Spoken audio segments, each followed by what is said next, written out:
Hey everybody, how's it going? I thought today I would finally get out my Parkhurst boots and talk to you all about those. I have two pairs and I've had them for 2 or 3 years now.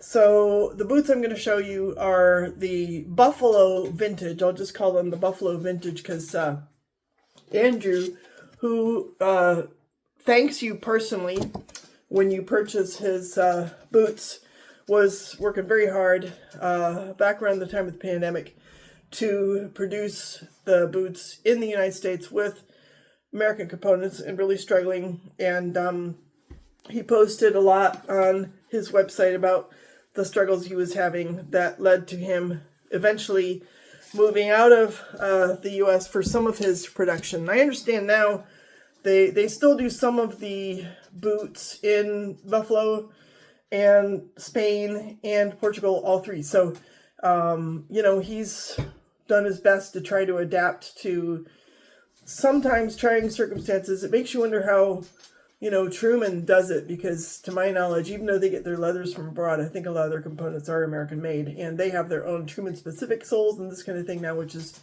awesome. They really know how to make it work. So kudos to them. Speaking of kudos, this is the Kudu boot. Now, at the time, I was so drawn to the Spruce Kudu boots that Nick English reviewed on Stridewise, all about the green boots. And I told y'all once that I finally opted for the forest green Chiha from Truman to satisfy my craving for green boots. But I also had a craving for the Kudu. So one of the things that Kudu leather is renowned for is the distress signs from the animal scraping against bushes and this kind of thing. Because I guess Kudu, I'm not sure why Kudu are harvested for purposes of making leather and who knows what all else. I don't see a lot of scarring on this particular pair, but I do like the leather very much. You can see a little bit more on this one. Look at that. And, it just kind of excites me. One of the things that I like about leather is it is natural. And the wanderings of the animal that wore that skin can sometimes be seen on the leather itself. And it connects me to nature in a certain way. These boots they're lovely. I don't know if we can get inside here with the light. I'll try to see if we can see inside there a little bit. It says somehow or other, it says Parkhurst in there. Yeah, you can kind of barely see it. So the boots are, I think they're maybe a little better constructed today, because I know that was one of Andrew's goals, was having the best components made by the best people for the best price. And these, well, you can see there are no speed hooks, which is fine. They have the wax cotton laces, which I think work well on this kind of boot. This to me is, even though we have a commando sole here, this is a, what's it called? It's hide. Yeah, it's a really nice sole. It's a fairly rugged boot, but this is it's a slimmer profile boot than, say a Truman or a Red Wing or something like that. So, I don't, mow the lawn with these. So it's probably a good thing. But we have leather midsole and a beautiful Goodyear. It looks like a storm welt with the lip rising up there, and the cap toe. So, if memory serves, this is the Richmond model. And the leather it's very comfortable. It's flexible. It's soft. It's not overly thick. I think the stitching is great. And these soles are never going to wear out. Not on my watch, that's for sure. One issue I have with both these boots and the other pair I'm going to show you is the heel counter. I believe I read back in the day, so these boots are 2-3 years old, right? that the heel counter is actually not made of leather. And I have found that these boots are not as comfortable. I can't break them in as well as I can like my Trumans or my Rancourts. And the heel counter is where I'm having the issue. So no matter what I do, how hard I try, I get heel rub. And there's something about the shape of that heel counter that it will just not conform to my foot. So I'm going to keep trying because these are good looking boots. And other than that, the leather is spectacular and they look really nice. But I have struggled to put the hours in on these boots to really get them comfortable in the way that I'm able to do with Trumans. I don't know how Andrew does it today as far as the unboxing, so you get the shoe bags, which is really nice, right? But they didn't come in a separate shoe box, so you had like a mailing box that was clearly not designed to be a shoe box. And so I have these particular boots. My cat's trying to destroy my setup here. I have these particular boots in a Bottega Veneta shoebox. I might review those shoes at some point. Actually, they're pretty interesting. Hey, the dogs are excited. Wouldn't it be cool if I had another pair of boots coming? Sadly, I think I've afforded my last pair for a little while.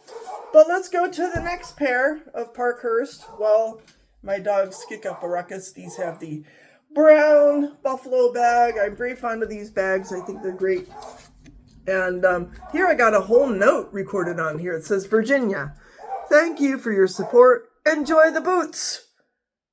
Andrew. Very nice.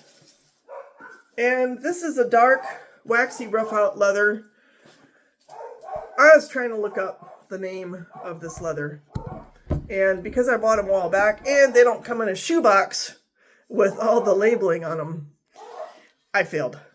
But of the two boots, I'm just going to say it right off, I prefer these. I've had an easier time breaking these in. This color is super versatile, this dark brown. You can just wear it with so many, boy, my dogs are really going at it out there. I think they need a walk. I should put these on and take them on a walk. But another thing I really like about this leather is the way it smells. It's one of my favorite pairs of boots in terms of the smell. Another thing that I consider really versatile about these boots is the day-night sole. What did I get on there? Well, it's probably some dog poop. So one of the issues we have, well, you can hear it's an issue, right? Our dogs bark and they also make poo. So when we go outside in our shoes with the commando soles, guess what? They're like total poop collectors. And, it's kind of an issue. It's something that I have to think about when I'm deciding what boots I'm going to wear when. Am I going to walk in dog shit? I'm going to have to not use the commando soles. I prefer a leather sole then. I could just wipe it right off. So, and the day-night is going to collect a little, but these soles are really versatile and comfortable. They're grippy. They work in all kinds of weather, and I can wear these boots in all kinds of weather too. This leather must have just enough wax in it to be really water resistant. So I get more use out of these in the winter than I do out of the other pair. You can see, they've been actually broken in. And I still do have the issue with the heel counter. Sometimes I'll just smush it and try to really just work it to make it conform better to my foot. I still can't wear these boots all day. I can wear a pair of Red Wing Iron Rangers 12 hours, no problem. Trumans, no problem. I walk 12, 15 miles in those babies. These, 3 or 4 hours, and I'm like, nope, I gotta give up. So I might, it's not that they're not broken in. Look at that, but the heel, that's the problem. So I probably will continue to give these a chance, partly because as much as I like the cap toes, I actually prefer the more service booty look of this kind of thing. Maybe it's because I've studied so much World War II stuff over the course of my career, and I'm just like, wow, those dudes were rad. Look what they did. So I do kind of like a bit of a service boot flair when I'm dressing for work and to go shopping and all that stuff. But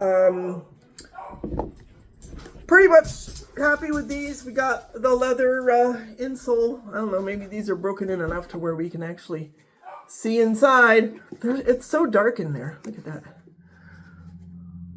I think you can make it out. It says Parkhurst, so we've got, nice branding going on.